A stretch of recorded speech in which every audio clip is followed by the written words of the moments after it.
স্টেজে এক সময় বসে থাকতো আমিরে জামাত নিজামী ভাই, এই স্টেজে বসে থাকতো আলী হাসান মোহাম্মদ মুজাহিদ। আজকে শেখ হাসিনা তার দোসররা যারা এখনো দেশে আছো, দেখে যাও নিজামীর অনুসারী তৈরি হয়ে এই মঞ্চগুলো এখনো আমরা আলোচিত করে রাখতে সক্ষম হয়েছে। জামাত ইসলামীর নেতাদেরকে হত্যা করা যায়, আমাদেরকে শহীদ করা যায়, আমাদের আদর্শ তার বিপরীতে কয়েক গুণ গতিতে সামনে এগিয়ে যায়। আমরা শহীদ হব, আমরা আমাদের জনগণের দাবি আদায়ের লক্ষ্যে তাদের পাশে থেকে জেল, জুলুম, নির্যাতন, হামলা, মামলা, রিমান্ড হাসি মুখে পালন করব।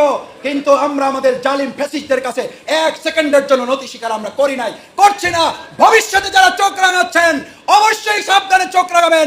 জামাত ইসলামী উড়ে আসা জুড়ে কোনো সংগঠন নয়, আমরা লড়াই করে বড় হয়েছি, লড়াই করেই চলবে আমাদের সামনের জীবন। আসসালামু আলাইকুম। পুরাতন স্বৈরাচার আওয়ামী লীগ এবং যারা বাংলাদেশে নতুন স্বৈরাচার হয়ে ওঠার চেষ্টা করছেন, এই দুই স্বৈরাচারকে উদ্দেশ্য করে বাংলাদেশ জামাত ইসলামীর নেতা ডক্টর শফিকুল ইসলাম মাসুদ কঠোর হুঁশিয়ারি দিয়েছেন। কি হুঁশিয়ারি দিয়েছেন আমরা বিস্তারিত ডক্টর শফিকুল ইসলাম মাসুদের মুখ থেকে জেনে আসবো। বৈষম্য মুক্ত একটা বাংলাদেশ তৈরি করা, বৈষম্যহীন একটি বাংলাদেশ তৈরি করা, আমাদের এই বাংলাদেশের মূল কনসেপ্টটি এখন দেওয়া হয়েছে। রাষ্ট্রের মেরামত করতে হবে, রাষ্ট্রের সংস্কার করতে হবে। আজকের এই কর্মী সম্মেলনে জামাত ইসলামীর সম্মানিত কর্মী ভাইদের কাছে অনুরোধ করতে চাই, আমরা 15 বছর ধরে কথা বলার চেষ্টা করেছি, রাষ্ট্র মেরামত করতে হলে আগে ব্যক্তির মেরামত করা অনিবার্য। রাষ্ট্রের পরিবর্তন করতে হলে ব্যক্তির পরিবর্তন করা অনিবার্য। এটার সবচেয়ে বড় প্রমাণ হলো বাংলাদেশ স্বাধীনতা উত্তর 53 বছরে বিভিন্ন রাজনৈতিক দল এবং মতের শাসকেরা রাষ্ট্র পরিবর্তনের যত তন্ত্র মন্ত্র স্লোগান দফার পর দফা দিয়েছে, ব্যক্তি পরিবর্তন না হওয়ার কারণে, তাদের চারিত্রিক আদর্শিক বৈশিষ্ট্যের পরিবর্তন না হওয়ার কারণে তাদের মন্ত্র তন্ত্র দফা এবং আন্দোলন দিয়ে তাদের কিছু ভাগ্যের পরিবর্তন হলেও এদেশের নাগরিকের ভাগ্যের কোনো পরিবর্তন হয় নাই। বাংলাদেশ জামাত ইসলামী গত 9 তারিখে একটি হোটেলে এই দেশের রাষ্ট্র সংস্কারে করণীয় কি সেই প্রসঙ্গে বাংলাদেশের মানুষের কাছে বাংলাদেশের প্রাণপ্রিয় সংগঠন জামাত ইসলামীর সংগ্রামী আমির ডাক্তার শফিকুর রহমান আমাদের পক্ষ থেকে আমরা কয়েক দফা সংস্কার নীতিমালা জাতির সামনে আমরা তুলে ধরেছি। তুলে ধরার পর থেকে আমাদের কাছে এখন পর্যন্ত মনে হয়েছে দেশ এবং দেশের জনগণ যে পরিবর্তনের লক্ষ্যে জুলাই এবং আগস্টে তারা ভূমিকা পালন করেছে, জীবন বাজি রেখেছে, আহত পঙ্গু হয়েছে, হাত পা চোখ হারিয়েছে, আমাদের পরিবারগুলো শহীদ পরিবারে পরিণত হয়েছে, সেই জনগণের এখন আকাঙ্ক্ষা হচ্ছে বাংলাদেশ জামাত ইসলামী প্রদত্ত এই সংস্কার নীতিমালাকে সামনে রেখে অতি সত্বর সংস্কার সম্পন্ন করে দ্রুত একটি অবাধ, সুষ্ঠু, নিরপেক্ষ, গ্রহণযোগ্য, অংশগ্রহণমূলক নির্বাচন অনুষ্ঠান করে জনগণের সরকার, জনগণের হাতে দায়িত্ব দিয়ে জনগণের সরকার প্রতিষ্ঠিত করে জনগণের একটি সরকার আমাদের বাংলাদেশে প্রতিষ্ঠিত করে দেওয়াই হচ্ছে এই অন্তর্বর্তীকালীন সরকারের সবচেয়ে বড় কাজ। আমাদের সমস্ত সংস্কারের মূল লক্ষ্য হচ্ছে, আমরা বিগত 15 বছর নির্বাচনে আমরা অংশগ্রহণ করতে পারিনি। শুধু পারিনি বললে হবে না, আমাদেরকে অংশগ্রহণ করতে দেওয়া হয় নাই, আমাদেরকে ভোট দিতে দেওয়া হয় নাই। তারা স্লোগান তুলেছিল আমার ভোট আমি দেব, যাকে খুশি তাকে দেব। বাস্তবে বাংলাদেশের মানুষ বিগত 15 বছরে প্রত্যক্ষ করেছে আমার ভোট আমি দেব, রাতেই ভোট শেষ করে দেব। এই রাতের ভোট যারা শেষ করে দিয়েছেন, জনগণের ভোটের মূল্য এবং জনগণের ভোটের প্রয়োজন যারা মনে করেন নাই, কেউ কেউ এখন সুশীল সমাজের অংশ হিসাবে মহলার চেষ্টা করছেন আওয়ামী লীগকেও ভোটে অংশগ্রহণ করানো প্রয়োজন। আমি তাদের কাছে জিজ্ঞেস করতে চাই, বিগত 15 বছরে তারা কি আপনাদের আমাদের কারো ভোটের প্রয়োজন মনে করেছিল? যারা মানুষের ভোটের প্রয়োজনই মনে করে নাই, যারা নির্বাচনই মনে করে নাই, তারা নিজের বক্তব্য আছে।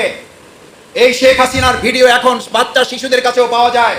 ভোট যেমন হয় হোক, আমি পাওয়ার চাই, আমি উন্নতি চাই, উন্নয়ন চাই। এই পাওয়ার যিনি চেয়েছেন তিনি বাংলাদেশের নির্বাচনের কবর রচনা করেছেন। আদর্শিক এবং নৈতিকভাবে সেই দল এবং দলের নেতা কর্মীদের নির্বাচনে অংশগ্রহণ করার আর কোন অধিকার আছে দেশের জনগণ তা মনে করে না। এটি জামাত ইসলামী, ইসলামী ছাত্র শিবির কিংবা দেশের জনগণের ব্যাপার না, এটা তো এই সরকার নিজেই নির্বাচনে কবর রচনা করে গেছে। তিনি নিজেই বলেছেন ভোট যা হয় হোক, নির্বাচন যা হয় হোক, আমি পাওয়ার চাই, আমি উন্নতি চাই। আসলে ওনার বলার কথা ছিল, উনি ভুল বলে ফেলছেন। ওনার বলার কথা ছিল আমি পাওয়ার চাই, আমি দুর্নীতির মহাসড়কে বাংলাদেশকে উঠিয়ে দিতে চাই। উনি আমাদের বাংলাদেশকে পরিচয় করিয়েছেন উন্নয়নের রোল মডেল। আসলে গোটা পৃথিবীতে বাংলাদেশ পরিচিতি পেয়েছে দুর্নীতির রোল মডেল। উনি আমাদেরকে বলেছেন আমাদেরকে হাইওয়ে এক্সপ্রেসে উঠিয়ে দিয়েছেন, আসলে উনি আমাদেরকে আয়নাঘরের মধ্যে ঢুকিয়ে দিয়েছেন। কারণ কারণ ওনার ব্যাপারে ছাত্র সংগঠন থাকতে আমরা একটা কথা শুনতাম, আওয়ামী লীগ হচ্ছে সেই দল যা করবে তা বলবে না, যা বলবে তা করবে না, এই দলের নাম হচ্ছে আওয়ামী লীগ। সুতরাং বিগত 15 বছরে যা তারা করেছে, যা তারা বলেছে, যা বলেছে তার উল্টোটা করেছে, আর যা তা করার কথা ছিল তার বিপরীতটা তারা বলে এই গোটা বাংলাদেশের 18 কোটি মানুষকে তারা বিভ্রান্ত করেছে। সম্মানিত ভাই এবং বন্ধুগণ, বাংলাদেশ জামাত ইসলামী কি আমরা শুধু সমালোচনা করে টাইম পাস করতে চাই? বাংলাদেশ জামাত ইসলামী পরিষ্কার করে বলতে চায়, তাহলে আমরা কি চাই? আমরা দেশের সাধারণ ছাত্র জনতা 2024 সালের 5ই আগস্ট যে স্লোগান চলেছিল, তারাই তো স্লোগান ছিল রাষ্ট্রের মেরামত করতে চাই। রাষ্ট্রের সংস্কার শুধু কোটা সংস্কার নয়, তারা কোটা সংস্কারের জন্য 9 দফা দাবি দিয়েছিল।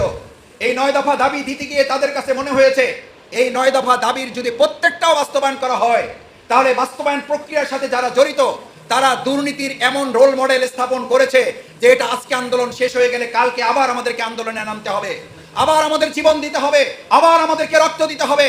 সেই ছাত্র জনতা তখন তাৎক্ষণিকভাবে 9 দফার আন্দোলনকে ছাত্র জনতা একত্রিত হয়ে ঐক্যমতের ভিত্তিতে 9 দফা দাবিকে কয় দফায় পরিণত করা হয়েছে? 1 দফায় পরিণত করা হয়েছে। 1 দফার পরিবর্তনটা কেন প্রয়োজন হলো?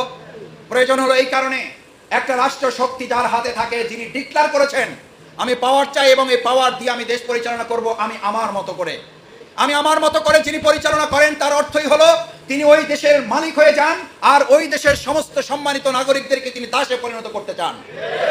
আমাদেরকে দাসে পরিণত করা হয়েছিল বলেই 2013 সালের 5ই মে শাপলা চত্বরে আলেমদেরকে হত্যা করার পর একজন মন্ত্রী দম্ভ করে বলেছিলেন এক রাতে আমরা সব সাফ করে দিয়েছি।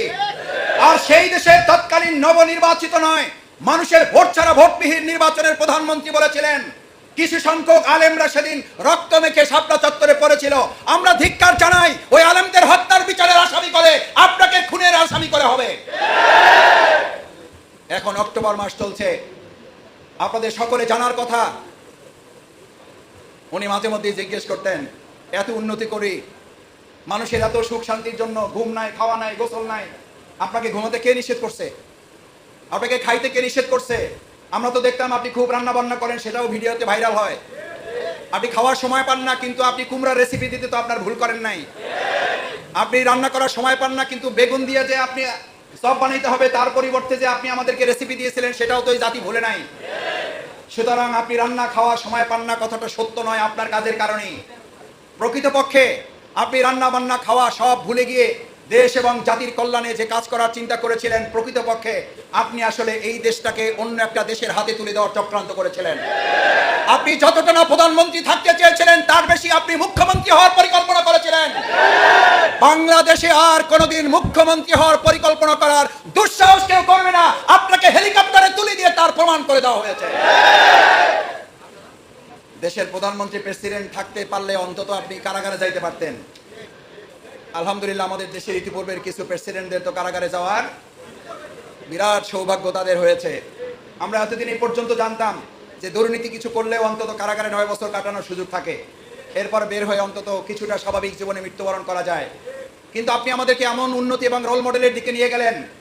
আপনি শুধু 2013 সালের 5ই মে শাপলা চত্বর ঘটিয়েছেন তা তো না, আপনার কথা আমাদের মনে আছে। 2006 সালের 28শে অক্টোবর আমরা শান্তিপূর্ণভাবে ক্ষমতা হস্তান্তরের জন্য একটা গ্রহণযোগ্য নির্বাচনের মাধ্যমে কেয়ারটেকার সরকার ক্ষমতা হস্তান্তর হবে, তারা নির্বাচনের ব্যবস্থা করবে। কিন্তু আপনাদের নিশ্চয়ই মনে থাকার কথা, পালিয়ে যাওয়া পলাতক এই শেখ হাসিনা সেদিন তার আগেই ডিক্লেয়ার করে দিয়েছিল যার কাছে যা আছে লগি বৈঠা নিয়ে আপনারা ঢাকায় চলে আসবেন। শুধু লগি বৈঠা নিয়ে ঢাকায় চলে আসবেন না, তার আগে ঘোষণা ছিল একটা লাশের পরিবর্তে কয়টা লাশ দিবেন তিনি? 10টা লাশ দিবেন তিনি। আজকে আপনাদেরকে পরিষ্কার করে জানিয়ে রাখতে চাই, যারা লগি বৈঠার নির্দেশ দিয়ে 2006 সালের 28শে অক্টোবর আমাদের জসিম ভাইদেরকে, মুজাহিদদেরকে, আপনারা ফয়সালদেরকে হত্যা করে শুধু আপনারা ক্ষান্ত হন নাই, লাশের উপরে নৃত্য করার মতো দৃশ্যতা যারা দেখিয়েছে, সাপের মতো পিটিয়ে আমাদের ভাইদেরকে বাইতুল মোকাররমের উত্তর গেটে প্রীতম হোটেলের সামনে সিঁড়িতে ফেলে হত্যা করার পর কতটা দুঃসাহস এবং নির্মমতা দেখিয়েছে, হাতের পালস চেক করে নিশ্চিত করেছে যে তার মৃত্যু হয়েছে কিনা। এই নির্মমতায় ভয়াবহতা 2006 সালের 28শে অক্টোবর তারা যাত্রা শুরু করেছিল। 2024 সালের 5ই আগস্ট তাদের সেই উল্লাসের আমরা কবর রচনা করে মানুষের অধিকার মানুষের কাছে ফিরিয়ে দেওয়ার দাবি আদায় করা হয়েছে। যিনি লগি বৈঠার নির্দেশ দিয়েছেন তিনি মাঝে মধ্যেই ভিডিওর সামনে এসে এই 2024 সালেও মস্করা করে অনেক ক্ষেত্রে মানুষকে উপহাসের অংশ হিসাবে, তখন ইতিমধ্যে আমাদের ভাইরা অনেকে শহীদ হয়ে গেছেন, অনেকে পঙ্গু হয়ে গেছেন, হাত হারিয়েছেন, পা হারিয়েছেন, চোখ হারিয়ে অন্ধ হয়ে গেছেন, তখন তিনি গণভবনে বসে বক্তৃতা করতেন আর জাতির কাছে জানতে চাইতেন, আমার অপরাধ যে কি আমি তো বুঝতে পারি না, আমি কি অপরাধ করেছি? আরে মিয়া, আপনি তো অপরাধ 2006 সালের 28 অক্টোবর লগি বৈঠার নির্দেশ দিয়ে আমাদের ভাইদেরকে নির্মমভাবে হত্যা করে সেদিনই আপনি খুনের আসামি হয়েছেন।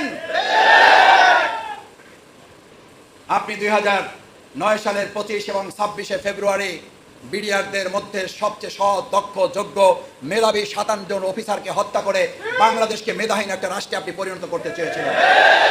আপনি মেধাহীন রাষ্ট্র পরিণত করতে চেয়েছিলেন এই জন্য বাংলাদেশের সীমান্ত দুর্বল হয়ে গেলে আপনার পছন্দের একটা পার্শ্ববর্তী আধিপত্যবাদ যেন বাংলাদেশের উপর ক্ষমতাগিরি করতে পারে তার অংশ হিসাবেই সেদিন সৎ, দক্ষ, যোগ্য, মেধাবীদেরকে হত্যা করে মেধাহীন একটা রাষ্ট্র আপনি প্রতিষ্ঠা করতে চেয়েছিলেন। আপনাকে পরিষ্কার জানিয়ে দিতে চাই, বাংলাদেশ জামাত ইসলামীর নেতৃবৃন্দ, শহীদ নিজামী, শহীদ মুজাহিদ, শহীদ মীর কাসেম আলী মিন্টু, আমরা বাংলাদেশে মেধার খাটিয়ে মেধা রাজত্ব তৈরি করার জন্য স্বাস্থ্য সেবায় মানুষের মধ্যে অগ্রনায়কের ভূমিকা পালন করেছে জামাত ইসলামী। ব্যাংকিং খাতে অগ্রনায়কের ভূমিকা পালন করেছে বাংলাদেশ জামাত ইসলামী। শিক্ষা খাতে অগ্রনায়কের ভূমিকা পালন করেছে বাংলাদেশ জামাত ইসলামী। আমরা সৃষ্টি করেছি, আপনি বিগত 15 বছরে আমাদের সমস্ত সৃষ্টিগুলো ধ্বংস করে পার্শ্ববর্তী একটা রাষ্ট্রের আধিপত্য তৈরি করার অপচেষ্টা চালিয়েছেন। আপনাকে ভালো করে মনে রাখতে হবে, আমাদের ব্যাংক যারা তৈরি করেছেন তাদের একজন ব্যক্তিকে আপনি শহীদ করেছেন। ব্যক্তি শহীদ মীর কাসেম আলীরা মরে যায়, কিন্তু ব্যক্তি শহীদ মীর কাসেম আলীর যে আদর্শের লালন করে তারা তার পরিবর্তে আরো কয়েক লক্ষ মীর কাসেম আলী তৈরি করে রেখেছে। এই স্টেজে এক সময় বসে থাকতো আমির জামাত নিজামী ভাই, এই স্টেজে বসে থাকতো আলী হাসান মোহাম্মদ মুজাহিদ। আজকে শেখ হাসিনা তার দোসররা যারা এখনো দেশে আছো, দেখে যাও নিজামীর অনুসারী তৈরি হয়ে এই মঞ্চগুলো এখনো আমরা আলোকিত করে রাখতে সক্ষম হয়েছে। জামাত ইসলামীর নেতাদেরকে হত্যা করা যায়, আমাদেরকে শহীদ করা যায়, আমাদের আদর্শ তার বিপরীতে কয়েক গুণ গতিতে সামনে এগিয়ে যায়। আমাদের স্বাস্থ্য সেবা খাতকে ধ্বংস করার সমস্ত আয়োজন সম্পন্ন করা হয়েছে। আমরা বারবার বলেছি, জামাতের সাথে রাজনৈতিকভাবে মোকাবেলা করুন। আমাদের সাথে রাজনৈতিকভাবে মোকাবেলা না করে সন্ত্রাসী জঙ্গি কায়দায় আমাদের সাথে তারা মোকাবেলা করার চেষ্টা করেছিল। আর আমরা বলেছিলাম, আমরা জীবন দেব, আমরা শহীদ হব, আমরা আমাদের জনগণের দাবি আদায়ের লক্ষ্যে তাদের পাশে থেকে জেল, জুলুম, নির্যাতন, হামলা, মামলা, রিমান্ড হাসি মুখে পালন করব। কিন্তু আমরা আমাদের জালিম ফ্যাসিস্টদের কাছে এক সেকেন্ডের জন্য নতি স্বীকার আমরা করি নাই, করছি না। ভবিষ্যতে যারা চোখ রাঙাচ্ছেন অবশ্যই সাবধানে চোখ রাঙাবেন। জামাত ইসলামী উড়ে আসা জুড়ে কোনো সংগঠন নয়, আমরা লড়াই করে বড় হয়েছি, লড়াই করেই চলবে আমাদের সামনের জীবন। আসুন সম্মানিত ভাই এবং বন্ধুগণ, আমাদের এই প্রিয় মাতৃভূমি বাংলাদেশ, এই ধানমন্ডি অঞ্চল, আমি গত প্রোগ্রামে বলে গিয়েছিলাম এটা একটা অভিজাত অঞ্চল। বিগত 15.5 বছরে এই অঞ্চলটাকে পরিণত করা হয়েছে একটা সশস্ত্র অঞ্চল হিসাবে। এই অঞ্চলটাকে পরিণত করা হয়েছে হেলমেট বাহিনী আর হাতুড়ি লীগের অঞ্চল হিসাবে। এখান থেকে ছাত্রদের হেলমেট এবং হাতুড়ি দিয়ে আন্দোলন দমানোর জন্য সরাসরি গুলির নির্দেশ এসেছে ধানমন্ডি থেকে। তোমরা গুলির নির্দেশ দিয়েছো, তোমরা হেলমেট হাতুড়ির নির্দেশ দিয়েছো, আমরা আল কোরআনের নির্দেশ দিয়ে ধানমন্ডির হারানো অভিজাত্য আমরা ফিরিয়ে নিয়ে আসবো ইনশাআল্লাহ। আসুন সেই অভিজাত ধানমন্ডি করার প্রত্যয় ব্যক্ত করে সবাইকে ধন্যবাদ, কৃতজ্ঞতা জানিয়ে আমার কথা শেষ করছি। আল্লাহ হাফেজ। বাংলাদেশ জিন্দাবাদ, বাংলাদেশ জামাত ইসলামী জিন্দাবাদ, ধানমন্ডি উত্তর শাখা জিন্দাবাদ। আসসালামু আলাইকুম ওয়া রাহমাতুল্লাহ। সুপ্রিয় দর্শক, জামাত নেতা ডক্টর শফিকুল ইসলাম মাসুদের এই বক্তব্যটি আপনারা কিভাবে দেখছেন? অবশ্যই আপনাদের মূল্যবান মন্তব্য কমেন্ট বক্সে জানাবেন। সবসময় সত্য নির্ভর তথ্য পেতে স্বাধীন বাংলা ইউটিউব চ্যানেলটি সাবস্ক্রাইব করে আমাদের সাথে থাকুন। আসসালামু আলাইকুম ওয়া রাহমাতুল্লাহি ওয়া বারাকাতুহু।